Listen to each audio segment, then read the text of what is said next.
transparente o que no cambie. Así hay diferentes opiniones ya, del Estado. Y antiguamente pues se decía, ¿no? El Estado es una nación jurídica, políticamente organizada, ¿no?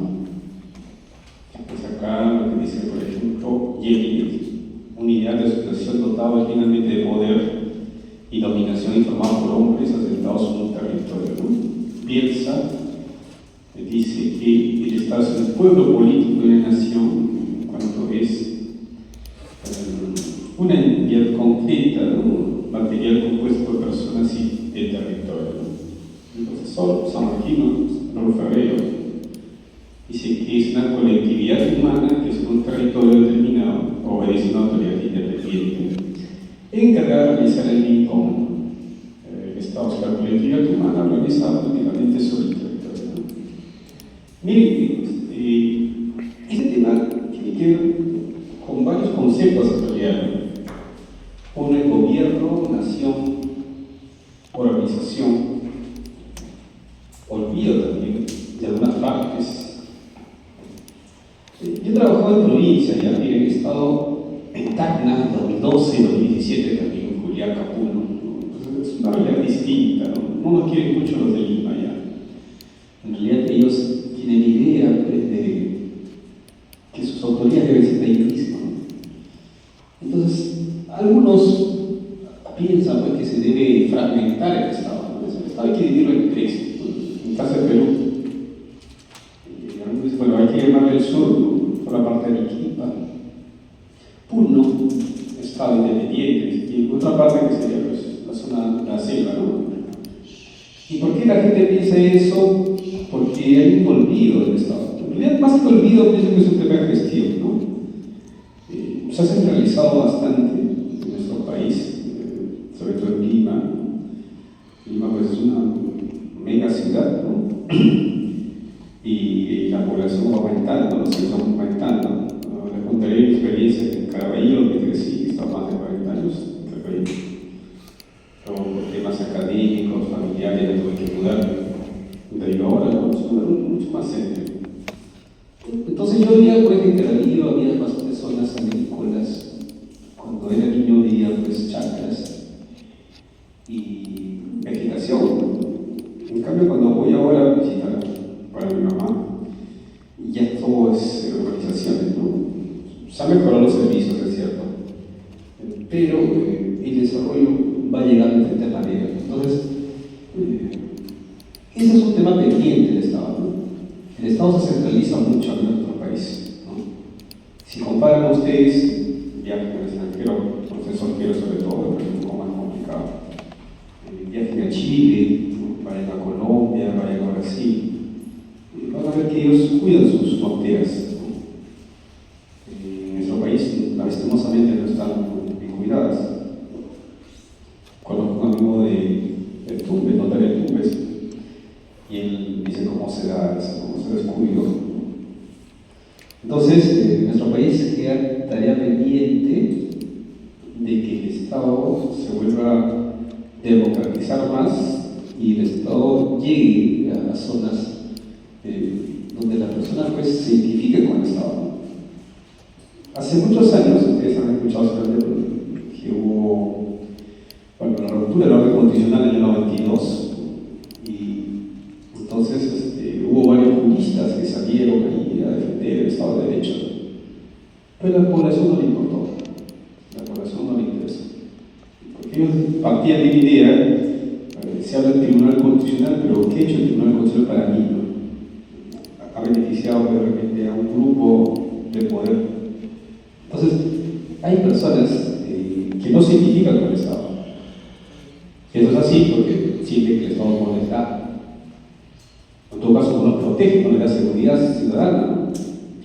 Por ejemplo, en la zona donde yo ahora estoy más tranquilo, es una zona más tranquila, más seguridad, pero es un costo muy alto. Entonces, hay lugares más alejados. Como hace años, me acuerdo que bajé en Caquetá, que ustedes conocen. Vieron 4 delincuentes, me tomaron el suelo, me cogotearon y se llevaron casi todo lo que tenía. Por suerte no me mataron porque llegó un policía disparando. esa es la realidad. Entonces, en la medida que el Estado no brinde los servicios básicos, ¿no?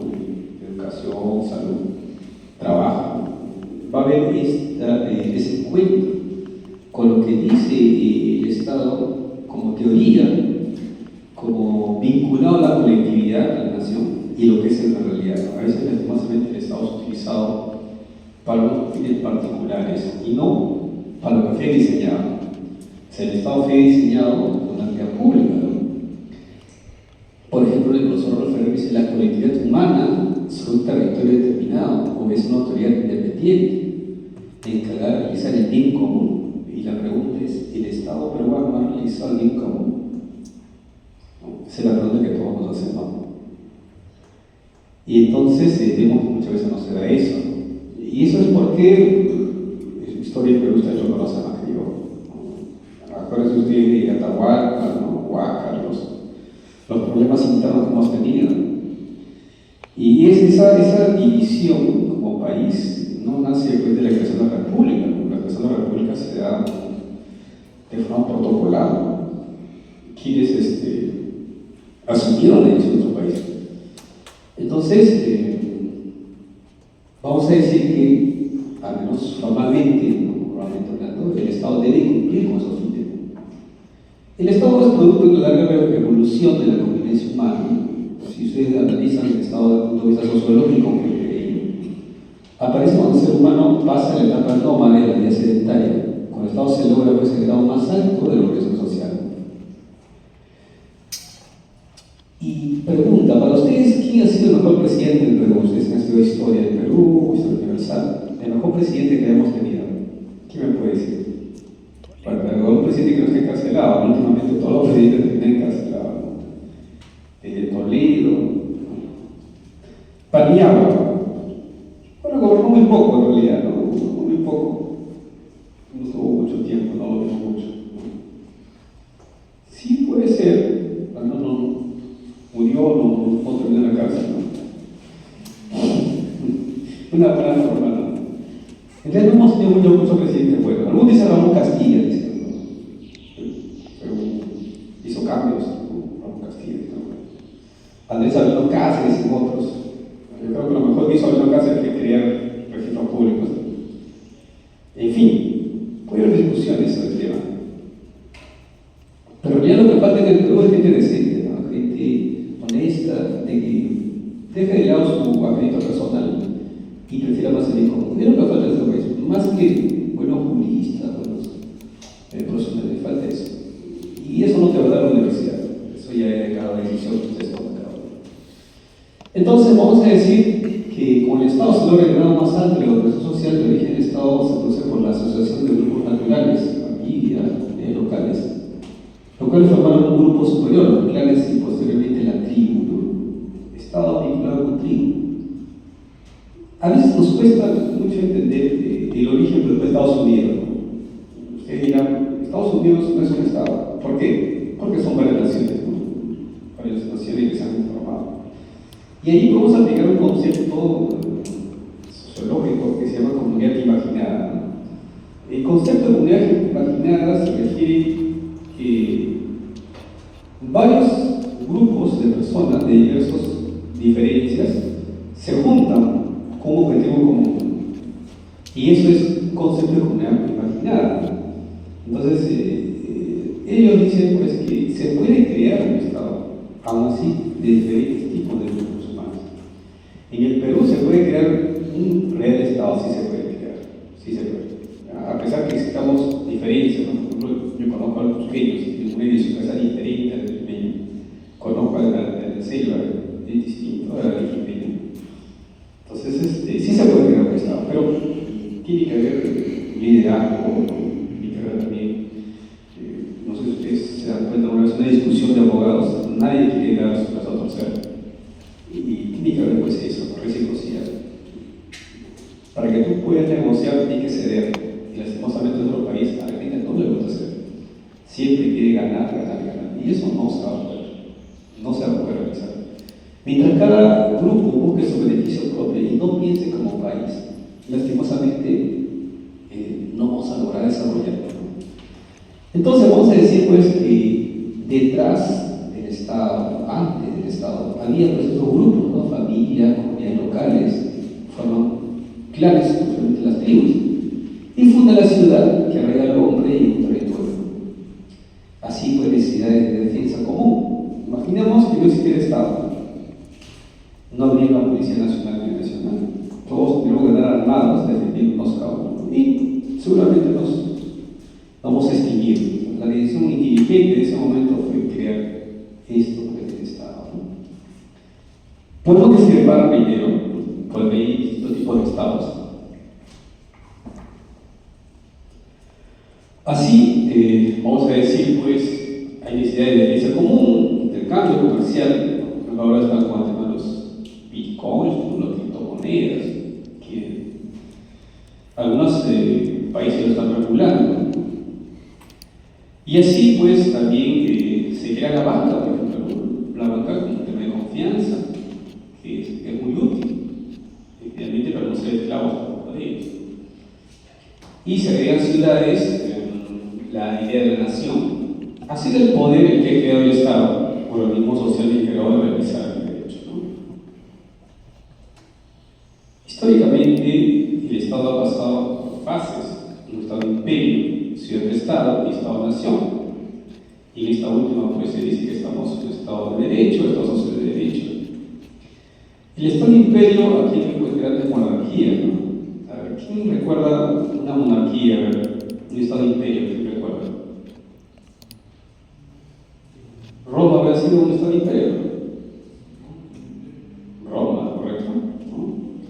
Inglaterra en ese momento era un imperio también, ¿no? Entonces había grandes monarquías de Oriente, formaron los llamados Estados-imperios, despóticos, teocráticos, ¿no? Entonces se vendía la idea, pues, que los reyes eran dioses, ¿no? Que habían sido elegidos por los dioses y por lo tanto nosotros no tenemos por qué cuestionarlo. ¿Cuándo con la Revolución Francesa de Estados Unidos volaron sus cabezas y ya se vieron que eran dioses, sangraban igual que nosotros? Entonces, había un cierto orden jurídico, especialmente con referido a los intereses privados. Tenemos las polis, el Estado-ciudad. El Estado-ciudad aparece en Grecia y se profesiona con la democracia ateniense. La democracia que tan cuestionada ha sido, se dice, pues, que tenemos una democracia solamente representativa, ¿no? Elegimos un presidente y de ahí nosotros no nos metemos casi. Ellos son los que deciden prácticamente. Entonces, la democracia como tal sigue funcionando. No todos los mundos están de acuerdo, pero es lo que conocemos. Tenemos entonces Atenas, Esparta, Roma. En el primer siglo de la República era un Estado-ciudad y luego se convirtió en un Estado-imperio, ¿no? Por eso Roma, ¿hasta dónde llegó? Y gracias a Roma tenemos nuestro derecho, ¿no? El Estado-nación tiene que ver con la edad moderna, está arraigado a nuestra nación. Así tenemos no solo Francia, España e Inglaterra con su unidad nacional. Algunos dicen por qué estos países europeos han llegado a un desarrollo enorme. Hay que preguntarles de dónde sacó esos recursos, ¿no? De sus colonias se llevaron varias riquezas de nosotros. En fin, el Estado democrático moderno, originado por la Revolución Francesa y la Revolución Industrial, que superó el Estado-nación, se la prolonga y se organizó como Estado de Derecho, ¿no? Basado fundamentalmente en derechos humanos. Hoy se habla de un Estado más avanzado, un Estado que se caracteriza por el reconocimiento de derechos tanto individuales como de orden colectivista. Si se interesa un poco constitucional, pueden leer ese bárbaro, él habla, pues, de la constitucionalización de los derechos, ¿no? Para que ustedes, derechos civiles, sociales, ¿no? Culturales, políticos. Sobre la personalidad jurídica del Estado, vamos a decir que hay interrogantes: ¿el Estado goza de la personalidad o no? Bueno, nadie duda porque el Estado tiene personalidad jurídica, ¿no? Es única.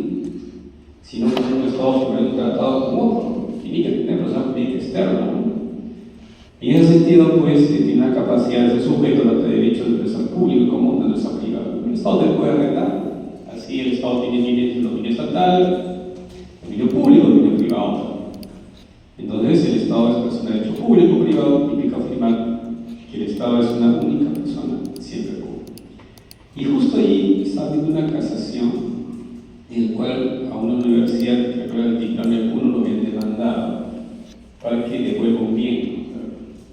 Había un predio inscrito en registros públicos, parece que la universidad lo había ocupado de más de 4.000 metros y reales hemos visto, no como usted, pero con otros, la acción reivindicatoria de la propiedad, pero tiene limitaciones, ¿no? La limitación es la perdición de este dominio. Entonces, en esta aquí han declarado infundada la casación y en considerado pues, se puede hacer la perdición a favor del Estado. Universidad pública, Estado. Discutible, algunos dicen que eso no es posible, pero en fin. Entonces, el Estado también es una persona jurídica hecho privado, ¿no? La persona jurídica es concomitante y nace probablemente de corriente social. Se puede construir como un Estado independiente, soberano y autodeterminancia. Tiene derechos y obligaciones y por lo tanto tiene personalidad jurídica. Existen posiciones acerca pues de esta persona del Estado. Hay positivas, negativas. El profesor Marco Cabrera, que ya falleció, llegué a conocerlo, enseñaba administrativo. Cabrera decía pues que es un conjunto organizado de hombres que extiende su poder sobre un territorio determinado y reconocido como un ambiente de conocimiento internacional. Las teorías negativas dicen que solo el ser humano individual es el único que puede constituir una empresa. Está dotado de razón y voluntad. Esto se califica para ser persona de derechos y obligaciones. Las personas físicas son, en este caso, las únicas que tendrían personalidad política. Pero en hombre no hay lugar para la idea de persona moral. Una persona es física, no lo es. No hay personas físicas que digan lo mismo. John Dewey, que es el principal representante de esta teoría, es como Miguel Paino.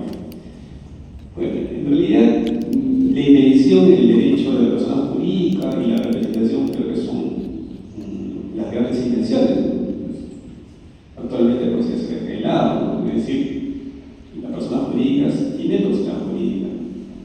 En el campo penal se discutía mucho eso. Una persona jurídica lo podemos sancionar penalmente cuando dicen que no. Una persona jurídica es un ente abstracto, ¿cómo vas a sancionarlo? Pero actualmente ya se reconoce que la persona jurídica también puede sancionar penalmente. Y en el derecho ambiental existen ya resoluciones judiciales que le están dando o reconociendo derechos, ¿no? Por ejemplo, a ciertos ríos, ¿no? A ciertas, se puede decir, pues, categoría jurídica que han de ser impensadas. Desde el derecho que hagamos o no se va despersonalizando. De repente, algún día van a ver que los robots tienen ciertos derechos, es decir, la inteligencia artificial tiene ciertos derechos. En fin, está cambiando el derecho.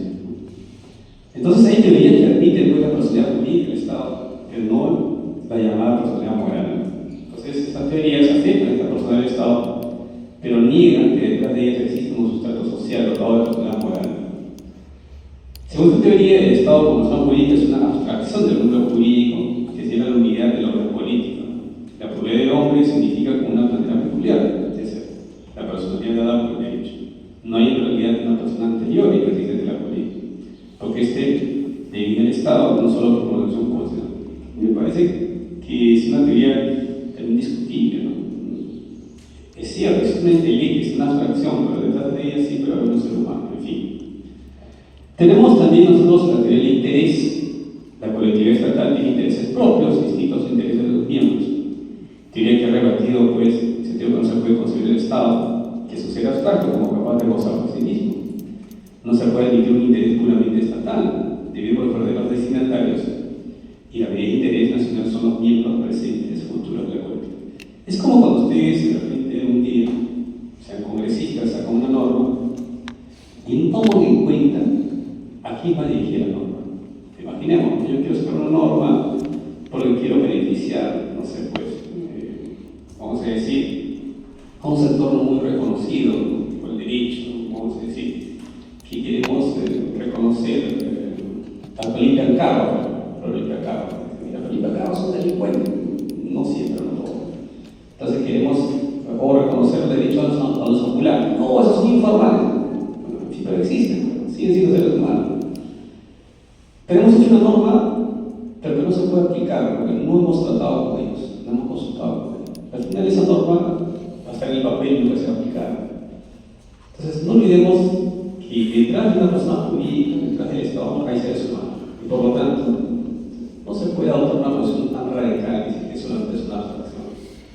Tenemos la teoría normativa aceptada por Kelsen. Él, pues, de acuerdo a ustedes, dentro de las corrientes, Kelsen, pues, define el normativismo, ¿no? Dice que alguien puede ver los horarios, señores. De hecho, me digo dos, ¿en qué salón me toca? Porque me dieron unos horarios, pero no concuerdan con lo que está pasando. Es 246, 235. ¿Alguien puede verlo, por favor? 246, correcto, se puede entender. Ya, aquí. Vamos a terminar con eso. Miren, Kelsen, hay que reconocer el efecto, ¿no? Kelsen separa la moral del derecho, lo cual está bien. Kelsen puntualiza que lo que se ve más del derecho, se ve más en el normativo, ¿no? Pero no es lo único, ¿no? Kelsen que el Estado es la totalidad del derecho, es su subjetividad y es un centro de imputación de todos aquellos previstos por la norma. Kelsen hace objeto de críticas. Y esto es, pues, el sistema de Kelsen parte de separación radical entre la región normativa y el mundo del derecho real. Entonces, para que podamos poner vigente un sistema de derecho, tiene que exista una realidad social que corresponda, en cierta medida. Creo yo, puedo equivocarme, que en la medida que el derecho se aleje de la realidad, va a dejar de ser tal. Formalmente existe un derecho, en los hechos no va a funcionar. Pueden ustedes leer de repente a Betty, ¿no? y van a ver aquí que existen ciertos requisitos para que una norma jurídica pueda subsistir, ¿no? Eficacia, legitimidad, validez. Las normas emitidas pueden ser válidas, pero no necesariamente eficaces y legítimas. Entonces, eso es lo que ustedes tienen que buscar, ¿no? Cuando sean funcionarios administrativos, busquen sustentarse no solamente en lo formal, sino también en cuestiones legítimas y, sobre todo, situaciones eficaces. Tenemos también la teoría, pues, que afirma que el Estado es una persona moral y al mismo tiempo una persona jurídica. Acepta esa persona jurídica, pero señala que tiene personalidad preexistente anterior a aquella. Esta cosa anterior no es producto del derecho, sino de la realidad social. Me parece una teoría mucho más realista, creo yo. Y en este caso, pues, está la teoría de la institución, ¿no? Este es el Houellebecq. La teoría predominante sobre la personalidad jurídica del Estado, esta doctrina predominante reconoce acerca de la personalidad jurídica del Estado. Se sustenta, pues, de que la personalidad se sustenta en nuestro real. Hay una unidad de individuos que integra y se continúa en el tiempo, a pesar de los cambios constantes de los individuos en el cuerpo moral. La personalidad jurídica del Estado no implica, pues, una ficción, corresponde a una realidad, pero una realidad jurídica. Un poco más me inclino yo con estas teorías últimas, ¿ya? No me gusta irme a lo muy abstracto, ¿ya? ¿Cuáles son los elementos del Estado? Ustedes han visto ya que es el pueblo, el elemento humano que siempre tiene que estar. A veces se confunde pueblo con nación, ¿no?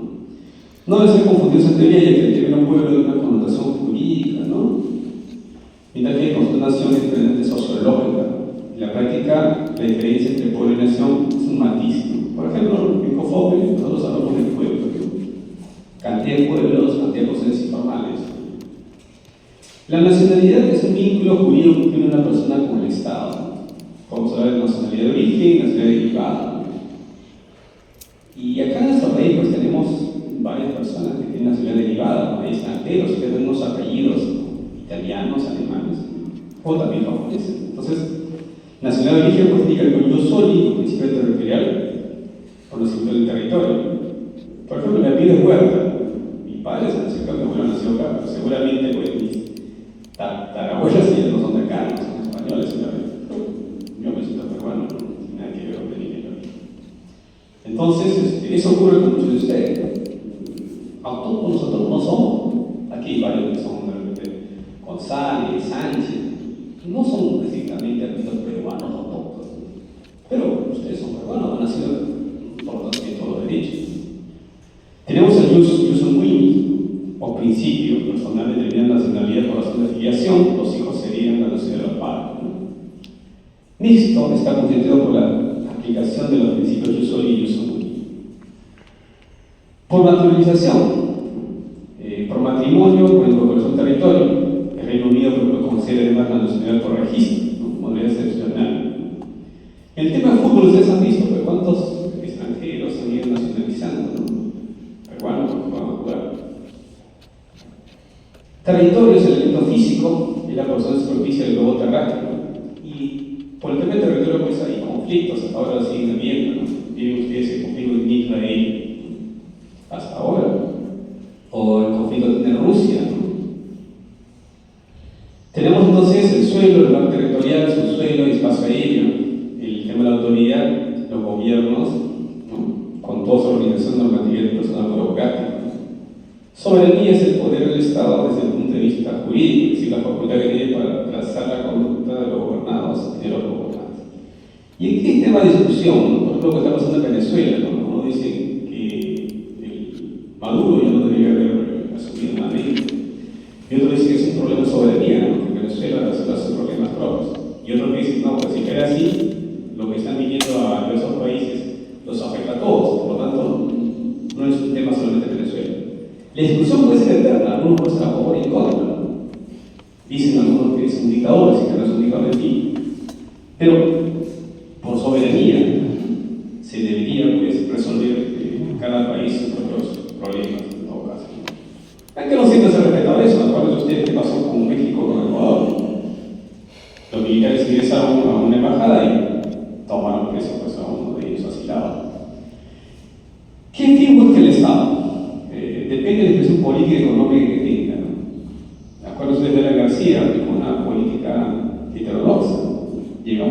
Somos famosos, creo, por la mayor inflación galopante que hemos visto, ¿no? Ustedes no lo han vivido, no lo ni siquiera García.